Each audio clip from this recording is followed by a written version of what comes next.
जय माता दी दोस्तों क्या आप जानते हैं 19 जनवरी यानी आज से गुप्त नवरात्रि शुरू हो रहे हैं। गुप्त नवरात्रि क्यों विशेष माने जाते हैं और गुप्त नवरात्रि का अर्थ क्या है?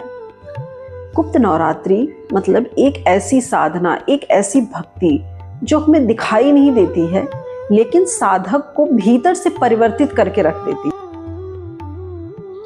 इससे पहले मैं आप सभी से एक बात साझा करना चाहती हूँ।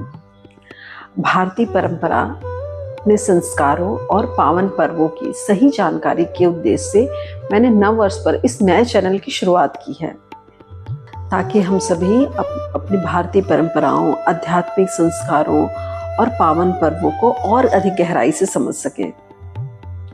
गुप्त नवरात्रि का अर्थ होता है ऐसी साधना और भक्ति जो बाहरी दिखावे से, शोर शराबे से दूर हो, लेकिन साधक के भीतर की शक्ति और चेतना को जागृत कर देती है। वर्ष में 2 बार माघ और आषाढ़ महीने में गुप्त नवरात्रि आती है। गुप्त नवरात्रि शोर शराबे और प्रदर्शन का पर्व नहीं होती है।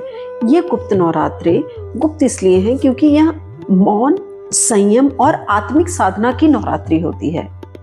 शास्त्रों के अनुसार गुप्त नवरात्रि में की गई पूजा, जप, साधना सामान्य दिनों की तुलना में कई गुना अधिक फल प्रदान करते हैं, क्योंकि जब मन शांत होता है तो भक्ति सीधे हृदय से निकलती है।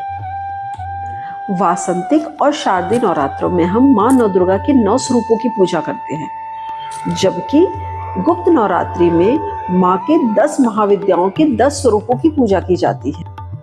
10 महाविद्याएं हमारे जीवन से भय, नकारात्मकता और बाधाओं को दूर करती हैं और हमें आंतरिक शक्ति प्रदान करती हैं। इसीलिए गुप्त नवरात्रि ढोल, ताशा और गरबों की नवरात्रि नहीं है, बल्कि ये मौन, संयम और आत्मिक साधना की नवरात्रि कही गई है। गुप्त नवरात्रि हमें ये सिखाते हैं कि सच्ची भक्ति आवाज से नहीं, भाव से की जाती है।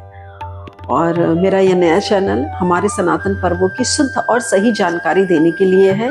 अपने आने वाली वीडियो में मैं गुप्त नवरात्रि के देवी के स्वरूप, उनकी पूजा विधि, जप और साधना के नियम, ये मैं आपको विस्तार से बताती रहूंगी। आप सभी से निवेदन है कि आप मेरे इस चैनल से जुड़िए, जिससे कि आपको अपने सनातन पर्वों, त्योहारों, व्रत विधि और कैसे मनाए जाते हैं त्योहार, क्यों मनाए जाते हैं, इनकी पूरी विस्तृत जानकारी आपको मिलती रहे। जय माता दी।